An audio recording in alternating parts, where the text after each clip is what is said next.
नमस्कार साथियों, मैं यामिनी कुमावत आप सभी का स्वागत करती हूँ ज्ञान वेदा द लर्निंग पॉइंट के यूट्यूब प्लेटफॉर्म पर। तो चलिए आज हम डिस्कस करेंगे हमारा करंट अफेयर्स। उससे पहले मैं आपको बताना चाहूँगी हमारा ज्ञान वेदा का ऐप भी है जो आपको प्ले स्टोर पर मिल जाएगा। वहाँ जाकर आप हमारे फुल कोर्सेज ले सकते हैं, साथ ही साथ उसकी हैंड नोट्स और PDF भी प्रोवाइड की जाएगी। तो चलिए आज के दिन की शुरुआत करते हैं मोटिवेशन कोट के साथ। Difficult roads leads into a beautiful destination.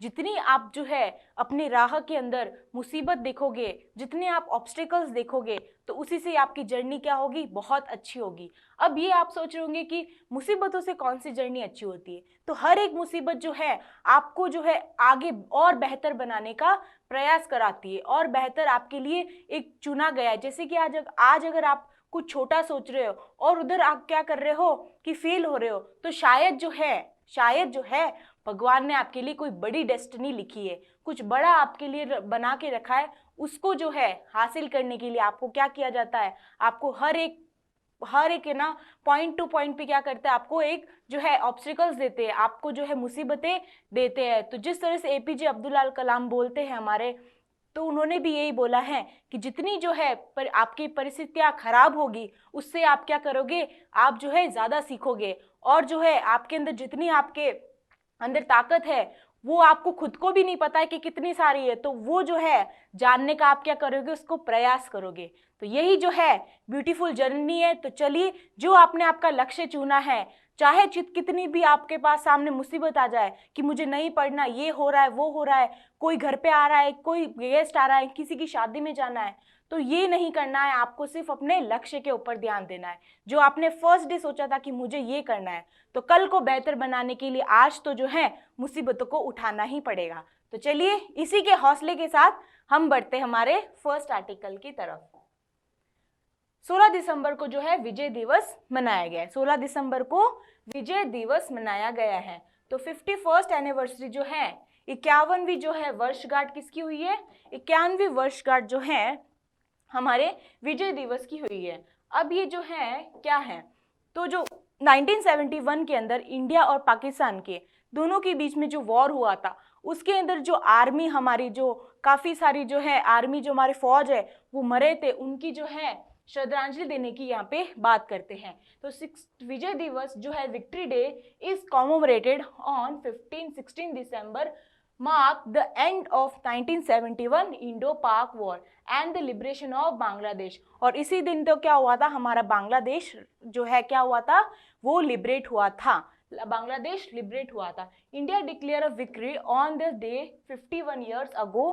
Pakistan sign the instrument of surrender. और पाकिस्तान ने जो है, हमारी फौज ने इतनी तरह से बुरी तरह से उनकी धुलाई की थी कि उन्होंने जो है अपना सरेंडर जो है अपने जो है कर दिया और घोषणा कर दी कि अपने जो है आत्मसमर्पण, यहाँ बोला ये पाकिस्तान के आत्मसमर्पण के दस्तावेज पर हस्ताक्षर करने के बाद जीत की घोषणा की थी।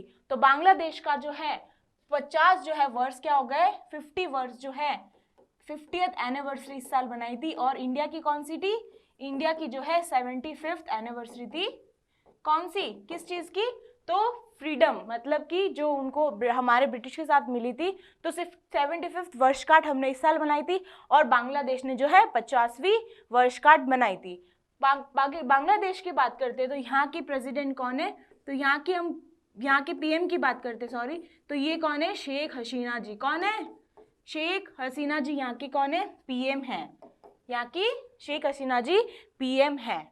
और हम बात करते हैं पाकिस्तान, बांग्लादेश और इंडिया, ये तीनों जो है कॉमन किसके हैं मेंबर्स, तो ये जो है सार्क के कॉमन मेंबर्स हैं।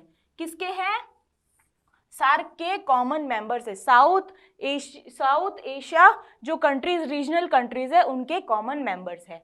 तो ये हमने विजय दिवस मनाया। NHPC appoints Rajeev Kumar Bishnoi assumes additional charge as CMT।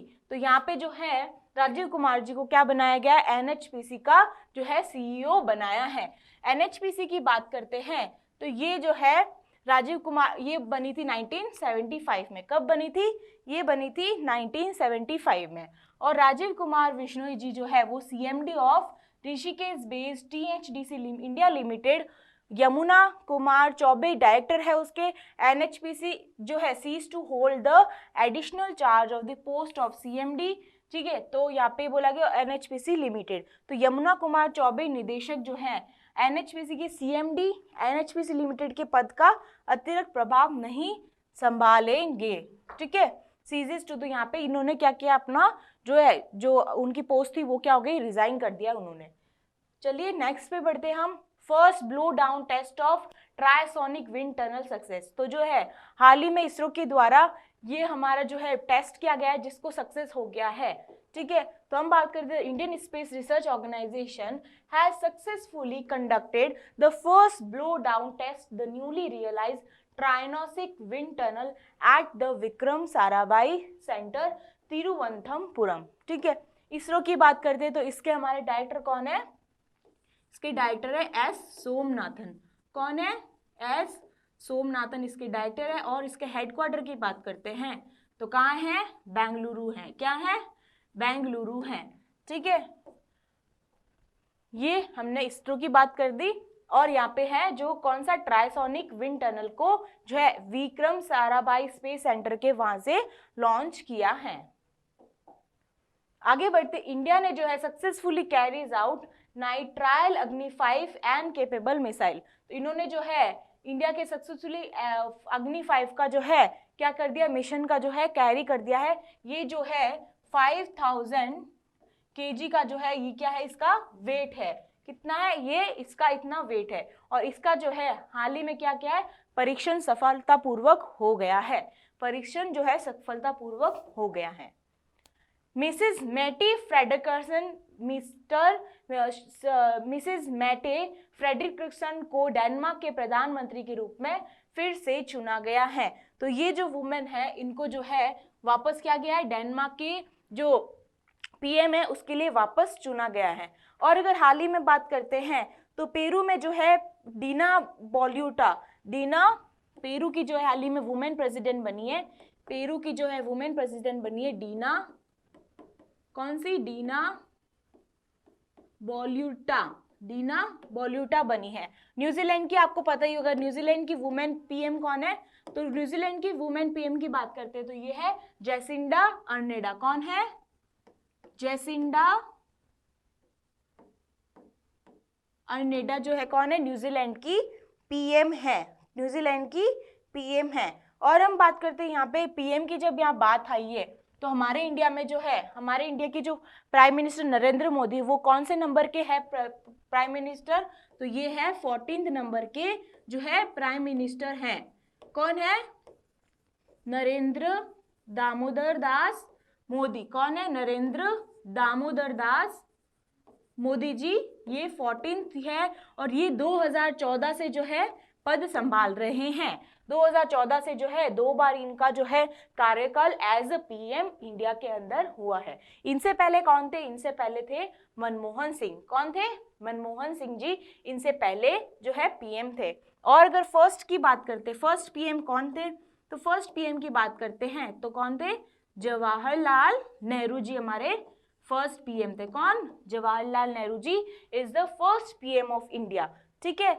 अब हम बात करते हैं पीएम, पीएम की जो कॉन्स्टिट्यूशन में के अंदर कौन से आर्टिकल से जो है इनका अपॉइंटमेंट आता है, तो अगर आर्टिकल की यहाँ बात करते हैं पीएम की, पीएम के आर्टिकल की बात करते हैं तो आर्टिकल 75, आर्टिकल 75 के द्वारा पीएम को जो है अपॉइंट किया जाता है, किसके द्वारा अपॉइंट किया जाता है, प्रेसिडेंट के द्वारा, प्रेसिडेंट के द्वारा अपॉइंट किया जाता है।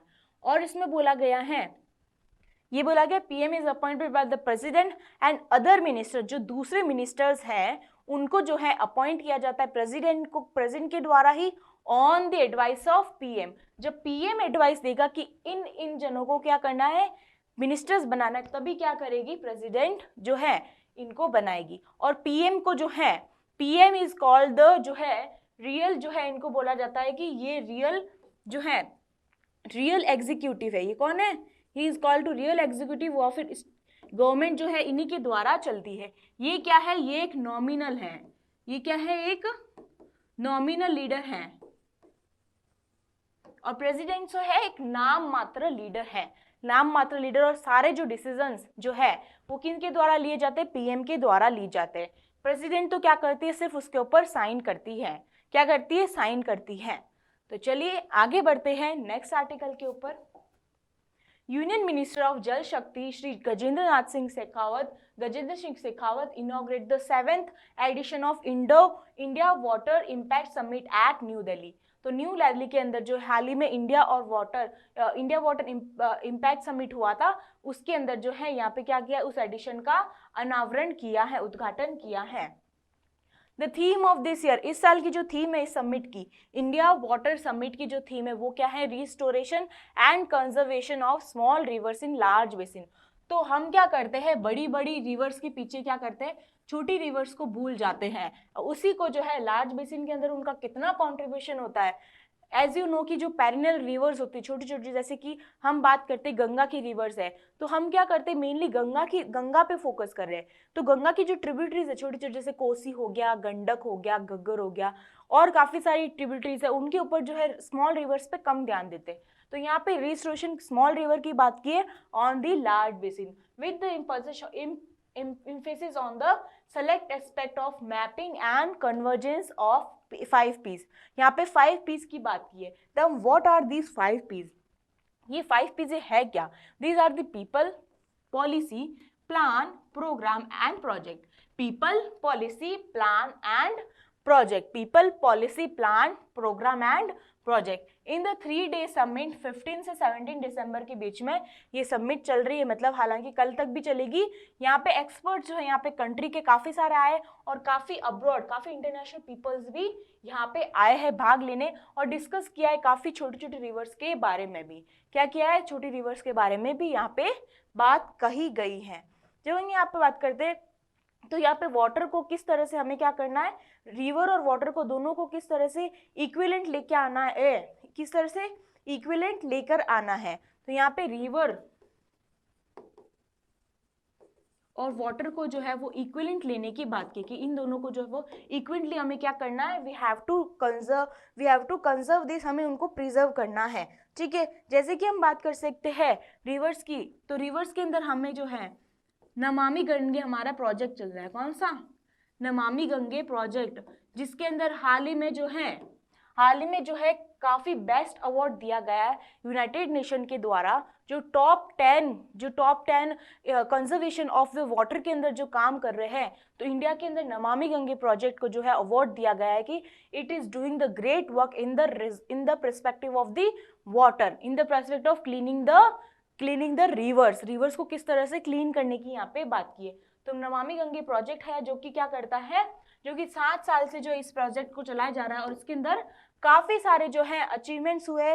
पोल्यूशन को क्या किया इन्होंने, डिक्रीज किया है काफी हद तक, और ड्रिंकिंग वाटर को जो है सेफ और एडिक्वेट ड्रिंकिंग वाटर यहाँ पे देने की बात की है।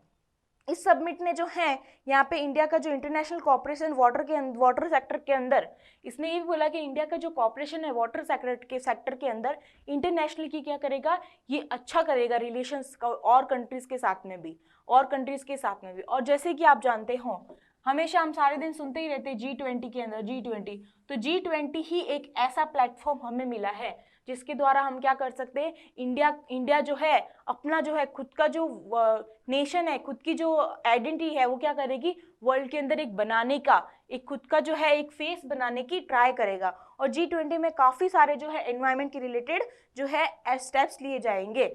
ठीक है, और यहाँ पे जो है यहाँ पे इस समिट के अंदर ये भी बोला गया है कि हम जो है ऑनलाइन कोर्सेज भी प्रोवाइड करेंगे, किसको, स्टूडेंट्स, एंटरप्रेन्योर्स को वगैरह, ताकि क्या होगा कि वाटर को हम जो है कितना उसको प्रिजर्व कर सकते, कितना क्लीन कर सकते, उसके पर्सपेक्टिव में ट्रेनिंग दी जाएगी, उनको ऑनलाइन कोर्सेज दिया जाएगा कि इस तरह से ये चीज़ हम कम करेंगे तो क्या होगा, हम कंजर्व कर सकते हैं। तो this is the summit which is held between 15 to 17 दिसंबर, और यहाँ पे जो है रिस्टोरेशन की और कंजर्वेशन ऑफ स्मॉल रिवर्स की बात करता है। And Namami Gange is one of the, you can say that कि ये सबसे अच्छा जो है एग्जाम्पल है जो हम जो है वर्ल्ड को बता सकते हैं that we are doing the great job respective of the water conservation, और हम कह सकते हैं एनवायरमेंट के अंदर। तो चलिए बात करते हैं आगे नेक्स्ट आर्टिकल के ऊपर। IREDA international renewable energy development agency inks rupees 445 crore loan agreement with the SJVN green energy limited for the 1000 megawatt solar power project. तो यहाँ पे जो है इंडिया की जो रिन्यूएबल एनर्जी डेवलपमेंट एजेंसी है उन्होंने जो है लोन कितना साइन किया है, वो साइन किया है 4,444 करोड़ SJVN ग्रीन एनर्जी के साथ में, और यहाँ पे जो है 1000 मेगावाट जो है सोलर प्रोजेक्ट बनाने की बात करता है, सोलर प्रोजेक्ट बनाने की बात करता है एट दी राजस्थान बीकानेर। जैसा कि आप सब जानते हो सोलर एनर्जी के द्वारा जो है काफी जो है हम एनर्जी को क्या करते हैं, इलेक्ट्रिसिटी बनाते हैं और एनर्जी को कंजर्व करते हैं। और सोलर एनर्जी के द्वारा जो इलेक्ट्रिसिटी प्रोवाइड की जाती है उसके अंदर हम बात करते हैं तो फर्स्ट स्टेट कौन सा आता है, तो फर्स्ट स्टेट की बात करते हैं कौन आता है, राजस्थान आता है। कौन आता है, Rajasthan is the first number जिसके अंदर जो सोलर एनर्जी के द्वारा काफी सारी जो है इनमें जो है इलेक्ट्रिसिटी बन गई है। तो सोलर एनर्जी एक ऐसा स्टेप है जो हम क्या कर सकते हैं, कार्बन डाइऑक्साइड को कम कर सकते हैं, एनवायरनमेंट को प्रिजर्व कर सकते हैं in the category of the emission जितना ज़्यादा हो रहा है उसके द्वारा क्या कर सकते हैं, हम कम कर सकते हैं। तो ये जो है यहाँ पे इंडियन रिन्यूएबल एनर्जी जो है यहाँ पे कोलैबोरेशन करेगी SJVN ग्रीन एनर्जी के द्वारा, और ये जो है पावर प्रोजेक्ट कहाँ लगाएगी, तो ये लगाएगी राजस्थान के बीकानेर के अंदर। कहाँ, राजस्थान के बीकानेर के अंदर। ठीक है, ये बात हो गई। चलिए आगे बढ़ते। IRED क्या ये स्टैब्लिश हुई थी 1987। कब हुई थी, 1987 के अंदर इंडिया की रिन्यूएबल एनर्जी डेवलपमेंट एजेंसी हुई थी। और इनके CMD जो है वो कौन है, चेयरमैन और मैनेजिंग डायरेक्टर कौन है, श्री प्रदीप कुमार दास। तो श्री प्रदीप कुमार दास जी यहाँ की कौन है, CMD है।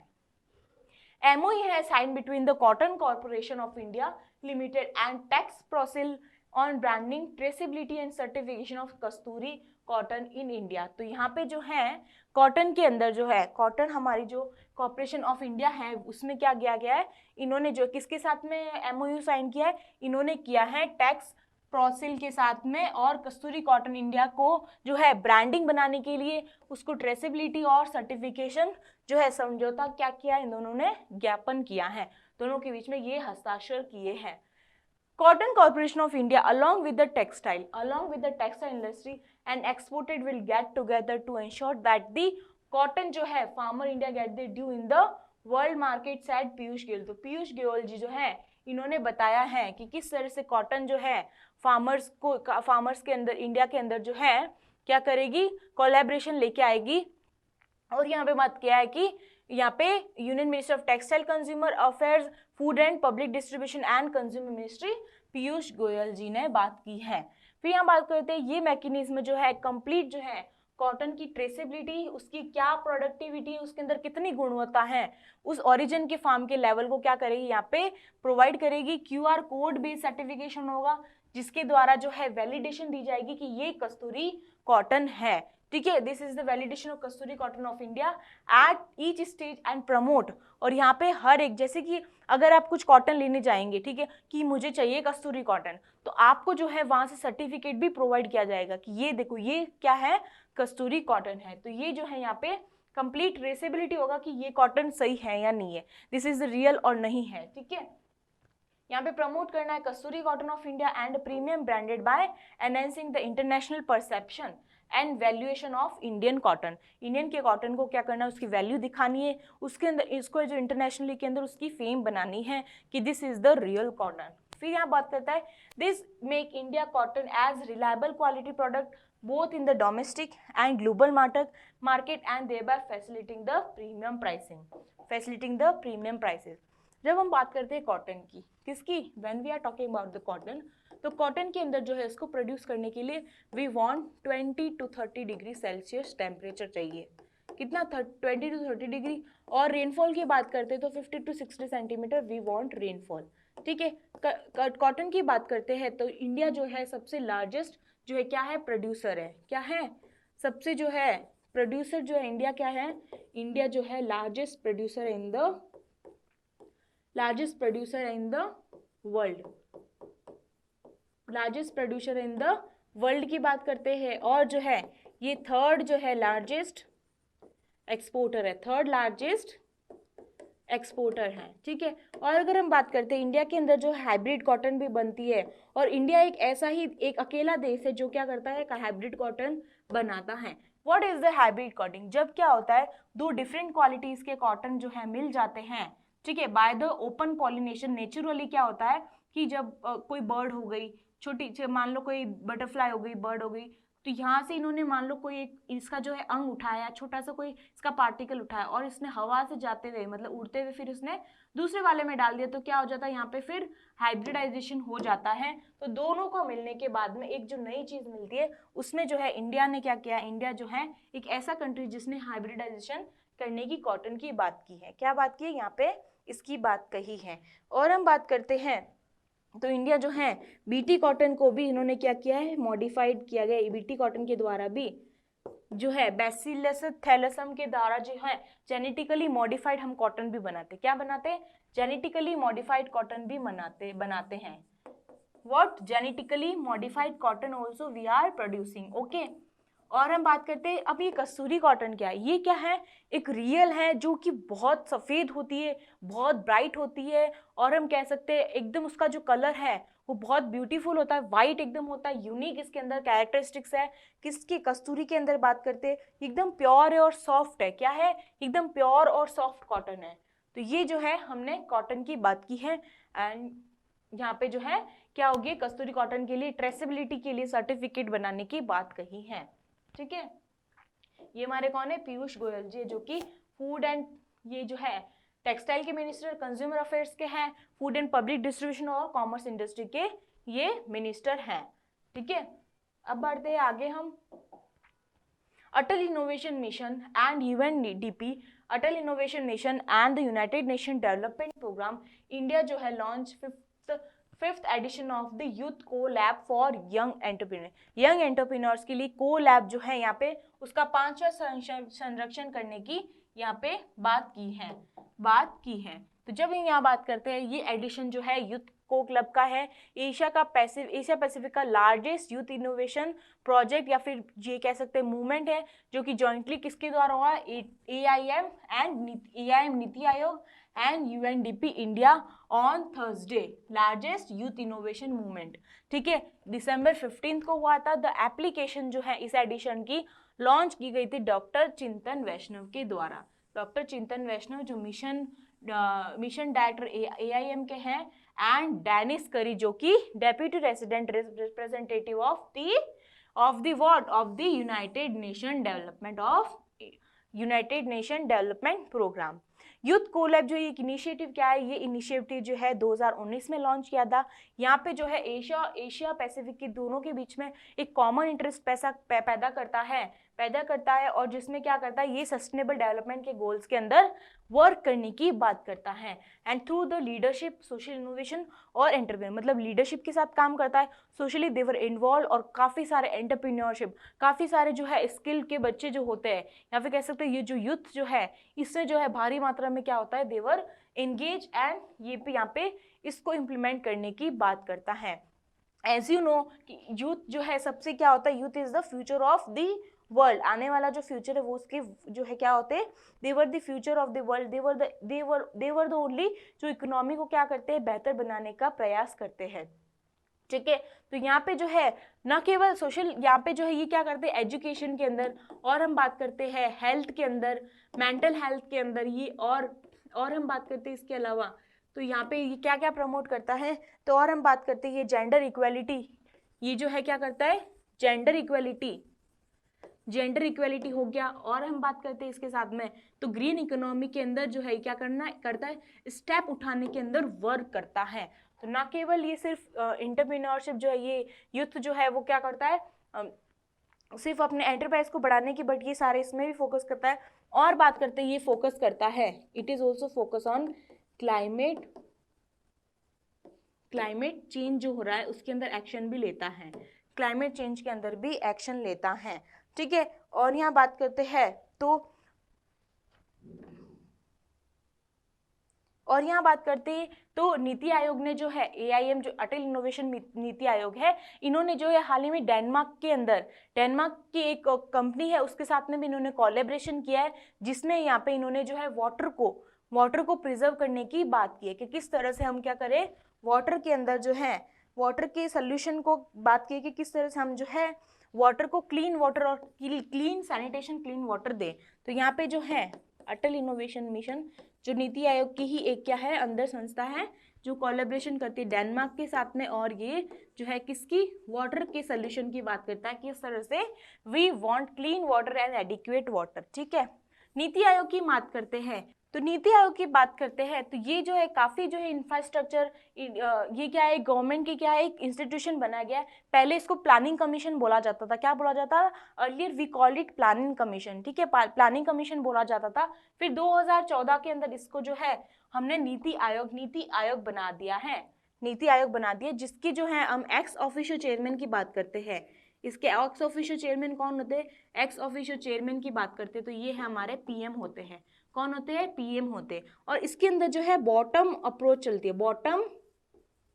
बॉटम अप अप्रोच चलती है, बॉटम अप अप्रोच चलती है, मतलब कि नीचे से लेके जो है यहाँ से लेके जो यहाँ तक जितने भी जो है हमारे सेक्टर्स है उसके अंदर काम करने की बात करता है। नीति आयोग की बात करते हैं तो इसके द्वारा काफी सारे इंडेक्सेस भी रिलीज होते हैं, जैसे कि हम बात करते हैं तो सस्टेनेबल डेवलपमेंट गोल इंडेक्स होता है, इंडिया इनोवेशन इंडेक्स होता है, गुड गवर्नेंस इंडेक्स होता है, तो काफी इंडेक्सेस भी इनके द्वारा होते हैं। ठीक है, काफी सारे इंडेक्सेस भी होते हैं, जैसे कि एक बार मैं यहाँ लिख देती हूँ आपके लिए, इंडिया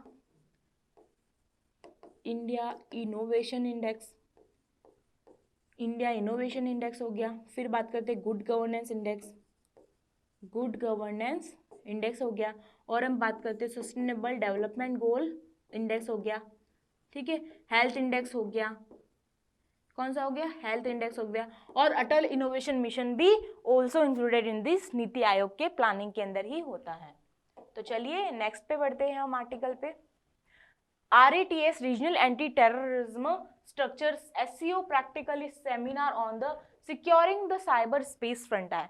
साइबर स्पेस फ्रंटायर को क्या करना है, हमें इसको प्रोटेक्ट करना है। उसका सेमिनार हुआ SCO के अंदर ही। ये रैट्स जो है SCO के अंदर ही क्या बनाई गई, एक छोटा सा एक ऑर्गेनाइजेशन बनाई गई जो ये क्या करता है, इसमें काउंटर करने की बात करता है एंटी टेररिज्म को। ये ऑर्गेनाइज हुई national security council secretary of India के द्वारा, ये काउंसिल यहाँ पे ऑर्गेनाइज हुई है। तो यहाँ पे बोलते हैं द प्रैक्टिकल सेमिनार जो इसका 3rd एडिशन हुआ है, जो कि डिजाइन हो गया with special focus on examining and deliberating the issues related to the terrorist separatism extremist. जिस तरह से इंटरनेट के द्वारा, इंटरनेट को यूज करके किस तरह से टेररिस्ट बन रहे हैं। जैसे कि हम बात करते हैं आजकल के लोग क्या होता है, देवर कुछ ऐसा लिख देते जो क्या करता है, एक ऐसा दिखाता है कि वो एक टेररिस्ट है, या फिर ऐसा लिखते कुछ जो कि हेट स्पीच दर्शाता है। क्या दर्शाता है, हेट स्पीच। उससे क्या होता है, एक नेशन की यूनिटी और उसकी जो इंटीग्रिटी उसके ऊपर सवाल उठता है और क्या करते हैं जो लोग, क्या करते हैं उसको उसके अगेंस्ट बोलने लगते हैं, और लोग जो है जो नेशन के अगेंस्ट बोलते हैं उसको ही हम कह सकते हैं जो टेररिस्ट होते हैं, दीज ओनली कॉल। और हम जो है ऐसे जो है इंटरनल जो टेररिस्ट होते हैं हम उसको आइडेंटिफाई भी नहीं कर सकते हैं, और हम उनको कुछ ऐसा नाम भी नहीं दे सकते कि ये जो है टेररिस्ट है। ठीक है, तो ये जो हेट स्पीच लिखते हैं आजकल के, जो ट्वीट करते हैं, ये करते हैं, तो this is also called the hate speech, जिसकी कोई डेफिनेशन नहीं है। कुछ भी जो गलत लिख देता है, ठीक है, उसके लिए वो सही होगा, but this is impacting our nation को जो इम्पैक्ट करता है, दैट इज ये एक टेररिस्ट की तरह काम करता है। तो यहाँ पे मिसयूज जो इंटरनेट के द्वारा जो मिसयूज करते हैं, टेररिस्ट सेपरेटिज्म बनाने की कोशिश करता है। एक्सट्रीमिस्ट की बात करते हैं तो आप देखते होंगे जो गर्मवादी आप देखते हो, तो नक्सलिज्म हो गया, ये सब क्या है, ये अपना एक अलग ही बनाने की काम करते हैं। They were wanted to separate from the India से जो सेपरेट होना चाहते हैं, ये क्या है, इसमें ही सब इंक्लूड होता है। तो यहाँ पे जो है काफी सारे जो है काउंटर करने की, किस तरह से काउंटर कर सके हम, किस तरह से इनसे जो है प्रिवेंट हो सके, इसके लिए जो है ये बनाई गई। और यहाँ पे जो है इस समिट को किया गया है कि यहाँ पे काफी सारे सॉल्यूशन निकाले गए जिसके द्वारा हम इसको काउंटर कर सकते हैं, इन चैलेंजेस को जो SCO मेंबर के द्वारा फेस किए जाते हैं। ये अब फोकस किस पे करेगा, this morally focus on the social media. जिस तरह से टोलकिट हो रही है terrorist along with the threats and challenges, the participants share their experience, identify anonymous user, messenger platform, social media, dark web, regulatory changes, जिस तरह से मैंने आपको सारा ये चीज़ बताई है, वर्बली अभी जो बताया वो सारा यही लिखा हुआ है कि किस तरह से ये लोग इंटरनेट को यूज करके जो है मिसयूज, काफी सारे हेट स्पीच लोगों के अंदर पैदा करते हैं। जब हम बात करते हैं किसकी, when we talk about the SCO, क्या है ये क्या है, ये संघाई कॉर्पोरेशन ऑर्गेनाइजेशन, क्या है ये संघाई कॉर्पोरेशन ऑर्गेनाइजेशन। ये क्या करती है, ये जो है आसपास के कंट्रीज के अंदर म्यूचुअल ट्रस्ट को इंश्योर करती है। यहाँ पे जो है एक सारे कंट्रीज अपने आप के अंदर लीडरशिप बनाते हैं, कॉपरेशन करते हैं काफी सारे सेक्टर्स के अंदर, और यूथ का कॉपरेशन करते हैं, और काफी सारी साइंटिफिक जो है टेक्नोलॉजी को भी क्या करते हैं, अपने एक्सपीरियंस को शेयर करते हैं एक दूसरे की कंट्रीज के साथ में। ठीक है, ये बात करते हैं तो ये क्या है, एक permanent international intergovernmental organisation. This is the permanent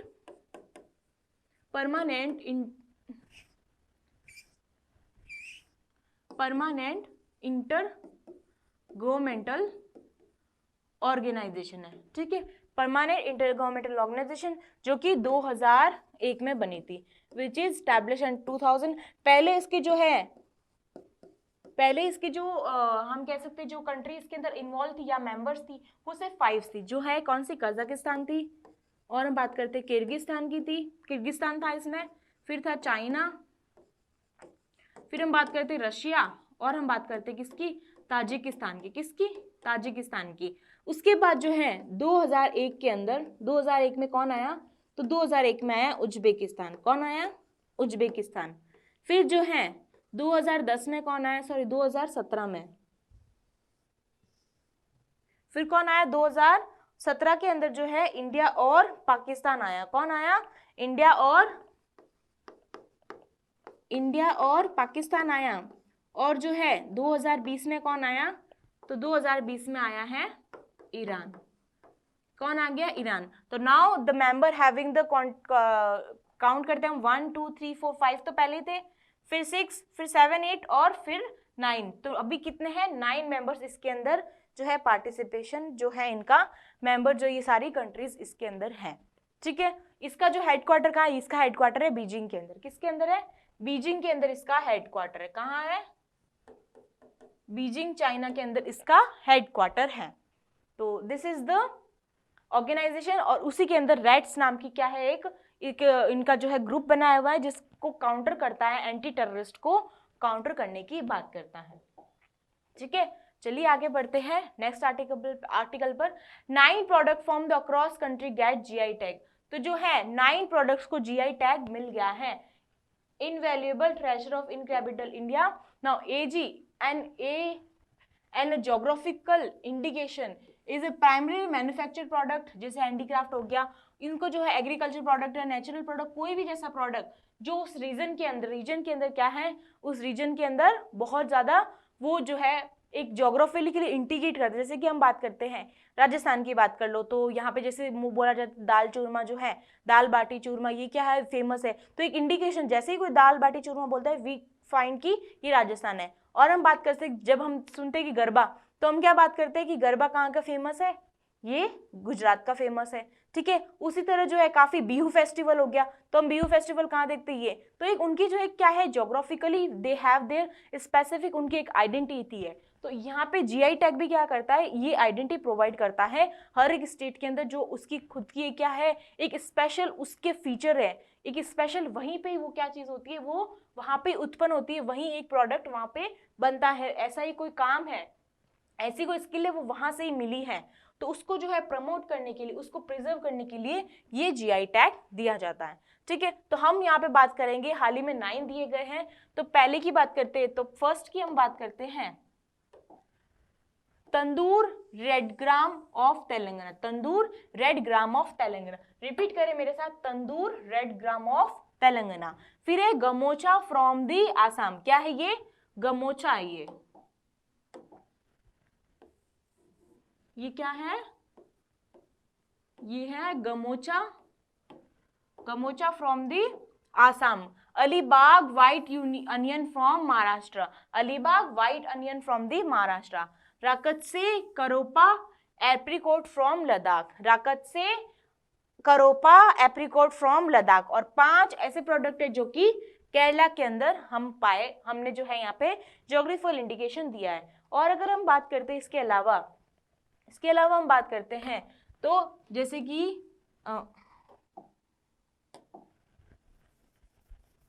और इसके अलावा जीआई टैग की बात करते हैं तो बासमती राइस है, बासमती राइस और दार्जिलिंग टी। दार्जिलिंग टी कहाँ की फेमस है? ये है वेस्ट बंगाल की। कहाँ की? वेस्ट बंगाल। कुल्लू शॉल की बात करते, किसकी? कुल्लू शॉल की बात करते, ये क्या है? हिमाचल प्रदेश की फेमस है। और हम बात करते हैं किसकी? के ये जो किसकी हम बात करते हैं, ये जम्मू कश्मीर के अंदर जो है केसर, जो है केसर भी वहां का क्या है? जीआई टैग दिया गया है। किसको? केसर को भी क्या दिया गया है? जीआई टैग दिया गया है। ठीक है, केसर को जो जम्मू कश्मीर के अंदर है वहां पे भी उसको जीआई टैग दिया है। These are the GI tag जो कि और भी जो है स्टेट के द्वारा दिए जाते हैं। ठीक है, चलिए आगे बढ़ते हैं। यहाँ पे तो यहाँ पे जो है the total number of registration GI portal India के अंदर 432 है। और अगर हम बात करते सबसे ज्यादा जो है जीआई टैग किसको मिला गया है तो कर्नाटका, फिर तमिलनाडु, यूपी और फिर कह सकते हैं केरला। ठीक है, and Kerala, these are the state जिसके अंदर मैक्सिमम हमें क्या मिला है, जहाँ पे मैक्सिमम जीआई टैग है। जीआई टैग की बात करते हैं, किसकी? जीआई टैग की। तो ये जो है इसकी जो कह सकते हैं हम इसकी जो वैलिडिटी होती है ये कितने साल की होती है? इसकी वैलिडिटी जो होती है वो 10 ईयर्स की वैलिडिटी होती है। कितनी? 10 ईयर्स की वैलिडिटी। चलिए आगे बढ़ते हैं। Ministry of tribal affairs implement a dedicated Ministry of Tribal Affairs implement a dedicated centrally sponsored scheme for development of particularly vulnerable tribes group के लिए यहाँ पे बात की है। तो यहाँ पे बात करते हैं पर्टिकुलर वल्नरेबल ट्राइबल ग्रुप। तो ये जो पीवीटीज है यहाँ पे इंडिया के अंदर वी हैव द 75 ग्रुप जो कि पीवीटीज है। सेक्शन अमंग द ट्राइबल जो कि क्लासिफाई किया गया है particularly vulnerable tribe spread over the, ये 18 स्टेट के अंदर है और union territory of Tamil Nadu Andaman Nicobar के अंदर है। तो 18 states including with the Andaman and Nicobar island के अंदर इंक्लूड किया गया है। और हम बात करते हैं the scheme aims to planning for the socio economic development for the PVTGs के लिए कितना जो है हम सोशल इकोनॉमिक डेवलपमेंट कर सकते हैं tribal communities in the comprehensive manner while retaining their culture, मतलब कि अपने कल्चर और अपने हेरिटेज जो उनका खुद का कल्चर उसको साथ में प्रिजर्व करके किस तरह से वो एजुकेशन को जो है ग्रहण कर सकते हैं, एजुकेशन को ले सकते हैं। यहाँ पे इसी की मैनर की बात की है। और यहाँ पे जो है adopted habitat development approach to fill in the critical gap develop, और जितना भी है हम देखते हैं उनके अडॉप्ट करने के लिए जो हम देखते हैं कि पीपल क्यों नहीं अडॉप्ट करते इसमें पीवीटीज में एजुकेशन। तो इसमें क्या करता है जो गैप इनके बीच में आ रहा है उसको गैप को ब्रिज करने के लिए ये कदम उठाया गया है, ये कदम उठाया गया है। ठीक है, और हम बात करते हैं नॉर्थ ईस्टर्न स्टेट्स की, नहीं sorry if we talk about the vulnerable tribes की या फिर ट्राइब्स की बात करते हैं तो हमारे इंडिया के अंदर जो है हमारे इंडिया के अंदर ऐसे सोशल ट्राइब्स का एक कोई डेफिनेशन नहीं दी रखी है। ठीक है, तो कभी भी क्वेश्चन आया ना कि क्या कॉन्स्टिट्यूशन ने शेड्यूल ट्राइब्स को डेफिनेशन दिया है, बट उसने कोई डेफिनेशन नहीं दी है। बट हाँ उसके लिए एक कमीशन जरूर बनाया गया है। कौन सा बनाया गया? National commission for the schedule tribes, जिसको जो है 89th कॉन्स्टिट्यूशन से बनाया गया था। 89th कॉन्स्टिट्यूशन अमेंडमेंट एक्ट के द्वारा इसको पारित किया गया था और जो है इसको डाला गया था आर्टिकल 338A के अंदर। किसके अंदर? 338A के अंदर। पहले जो है नेशनल कमीशन फॉर ट्राइब और national commission for schedule tribes दोनों क्या थी? They were included in the one that is 338 के अंदर। ठीक है, उसके बाद क्या किया गया? उसके बाद जो है इसको एक अलग मान्यता दे रखी है जो कि 89 कॉन्स्टिट्यूशन अमेंडमेंट हुआ था उसके द्वारा इसको दे रखी है। ठीक है, एक और उसकी बात करते हैं यहाँ पे जो है शेड्यूल ट्राइब को किस तरह से क्वालिटी एजुकेशन दी जाए उसके लिए जो है एक एकलव्य स्कीम बनाई हुई है। कौन सी? एकलव्य स्कीम बनाई गई है जिसके द्वारा जो है शेड्यूल ट्राइब्स को क्या दिया जाता है? उनको जो है क्वालिटी ऑफ एजुकेशन दिया जाता है। कितना? क्वालिटी ऑफ एजुकेशन देने की बात करता है। क्वालिटी एजुकेशन देने की यहाँ पे बात करता है। और इसमें ऐसा बोला गया था कि इसमें जो है 688 स्कूल्स बने के, बट हालांकि जो है ओनली 392 जो है, मतलब हाफ कह सकते हैं, हाफ स्कूल जो है यहाँ पे बन गई है इन लोगों के लिए जो पीवीटीज के ग्रुप हैं, ठीक है, जो पीवीटीज के ग्रुप में। और हाल ही में जो है पेसा एक्ट भी जो है एक लगा है, किसके अंदर, मध्य प्रदेश में। पेसा एक्ट जो लगा है, प्रोहिबिशन ऑफ द, जो यहाँ शेड्यूल्ड ट्राइब्स के एरियाज के अंदर प्रोहिबिशन है कि हर कोई आके जो है उसको ग्रहण नहीं कर सकता, ठीक है, तो मतलब कि उस एरिया को नहीं छीन सकता। तो शेड्यूल एरियाज का जो है एमपी के अंदर, हाल ही में एमपी के अंदर क्या किया है, इस एक्ट को जो है पारित कर दिया है, इस एक्ट को पारित कर दिया है। और ट्राइब्स की जब भी बात करते हैं, whenever we talk about the tribes, तो इसके जो डिसीजंस है वो मेजरली कौन लेता है, ये जो है हमारे प्रेसिडेंट साहब जी लेते हैं। कौन लेते हैं, माननीय हमारे राष्ट्रपति जी लेते हैं। तो ये यहाँ पे हमने ट्राइब्स की बात की, which are the more important, जो हमारे कंट्री के अंदर काफ़ी सारा जो है फॉरेस्ट को किस तरह से हम प्रिजर्व करते हैं, तो सबसे हाथ बड़ा इनका ही है, जो ये क्या करते हैं, क्योंकि इनकी जो लाइवलीहुड है they are based on the forest. तो यहाँ पे है जो इनको काफ़ी सारे जो राइट्स भी दिए गए हैं कि फॉरेस्ट के अंदर आप इन चीज़ों को क्या कर सकते हैं, आप यूज़ कर सकते हैं आपके लाइवलीहुड के अंदर। तो ये जो है काफ़ी जो है रोल प्ले करते हैं in the conserving our forest. So ये हमारे ट्राइबल अफेयर्स की। और हम बात करते हैं मिनिस्टर ऑफ ट्राइबल अफेयर्स की, तो इनके मिनिस्टर्स का नाम कौन है, तो इनके मिनिस्टर्स है अर्जुन मुंडा। कौन है, अर्जुन मुंडा जी जो है इनके जो है कौन है, मिनिस्टर हैं। कौन है, अर्जुन मुंडा जो है यहाँ पे इनके मिनिस्टर्स हैं, ठीक है। तो ये हमने यहाँ पे इनकी बात की है। तो चलिए नेक्स्ट पे बढ़ते हैं हम आर्टिकल पे। IEX becomes India's first carbon neutral power exchange। तो IEX जो है इंडिया का जो है first carbon neutral power exchange बन रहा है। तो energy trading platform Indian energy exchange becomes the country's first carbon neutral power exchange using the market based tradable instrument to offset its carbon emission.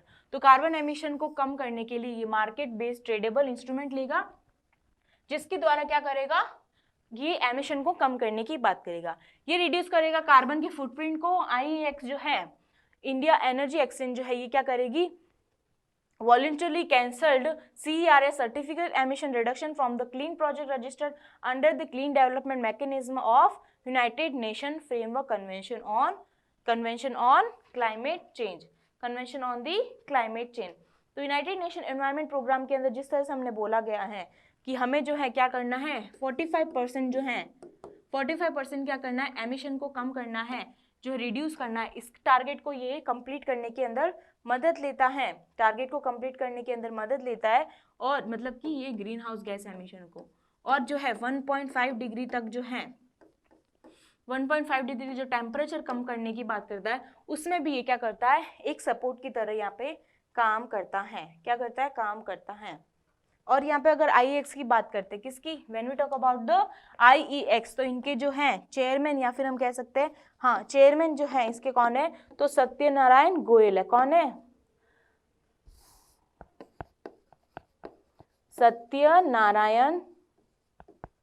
Satyanarayan Goyal कौन है, इनके जो है चेयरमैन है। और जो है हम इसकी बात करते हैं, इसका हेडक्वार्टर कहाँ है, तो इसका हेडक्वार्टर है नोएडा यूपी के अंदर, नोएडा यूपी में इनका हेडक्वार्टर है।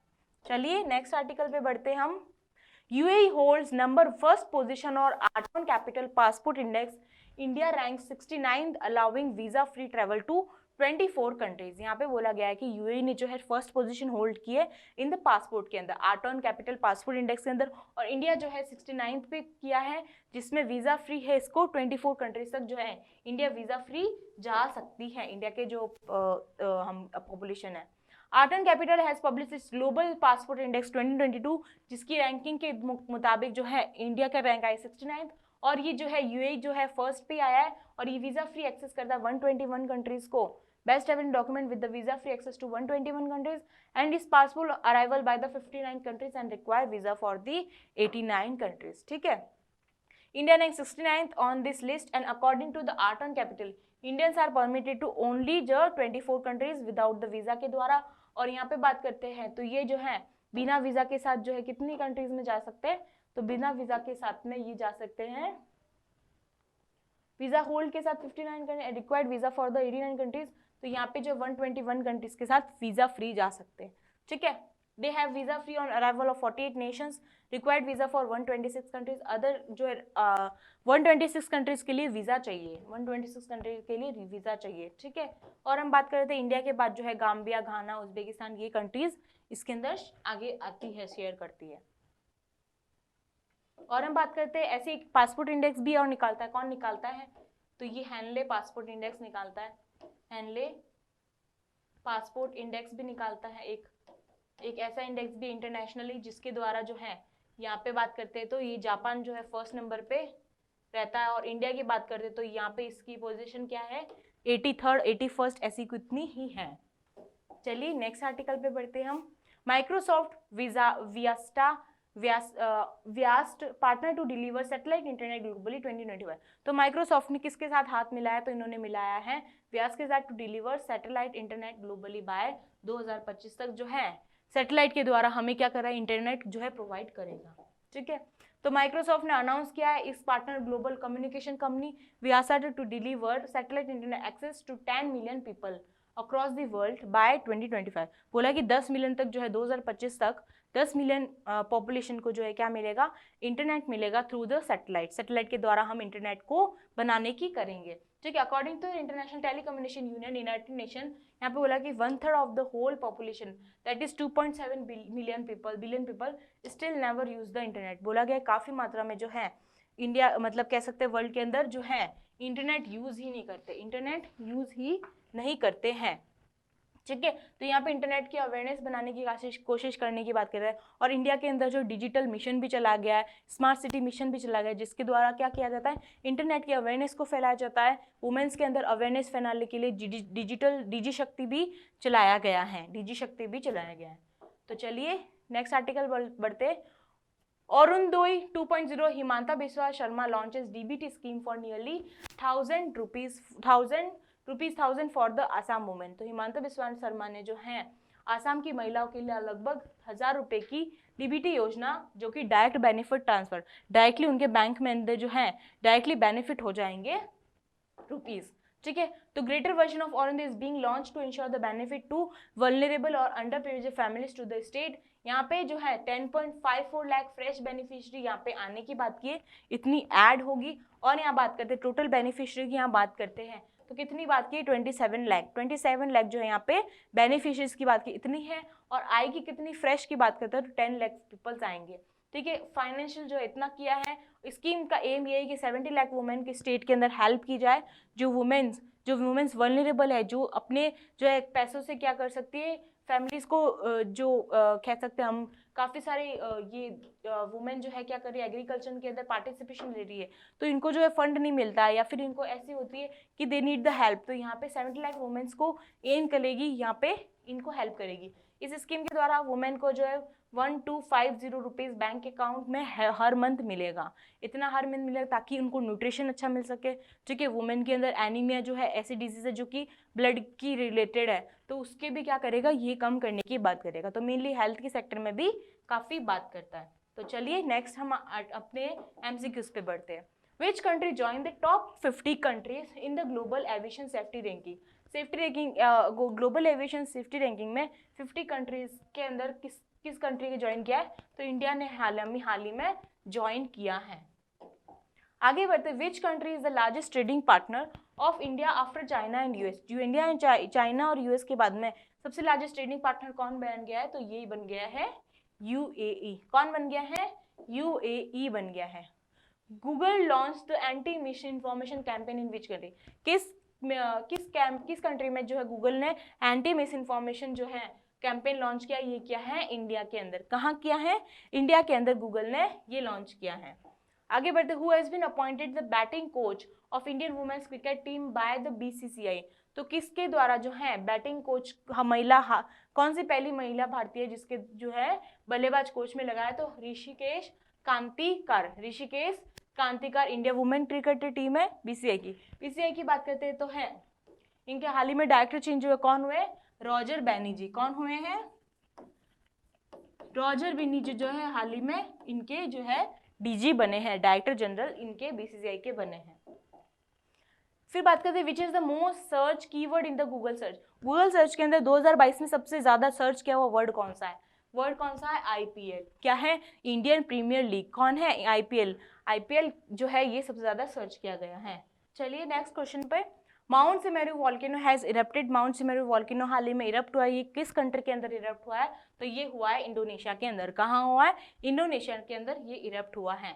नेक्स्ट पे बढ़ते हैं, justice Tashi Rabstan has appointed as acting chief justice of which high court. किस हाई कोर्ट की एक्टिंग चीफ जस्टिस बनी है? कौन? ताशी रब्स्तान। तो ये बनी है जम्मू एंड कश्मीर की चीफ जो है एक्टिंग चीफ जस्टिस बनी है। इनको जो है कौन अपॉइंट करता है? इनको अपॉइंट करता है प्रेसिडेंट। कौन करता है? प्रेसिडेंट करता है। और ये मोस्टली क्या होता है?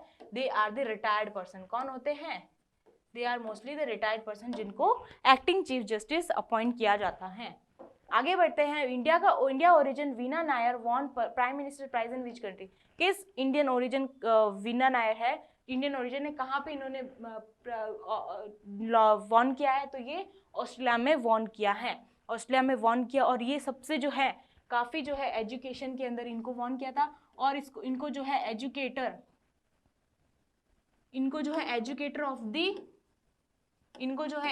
ऑफ द ईयर का भी अवार्ड कहाँ मिला था?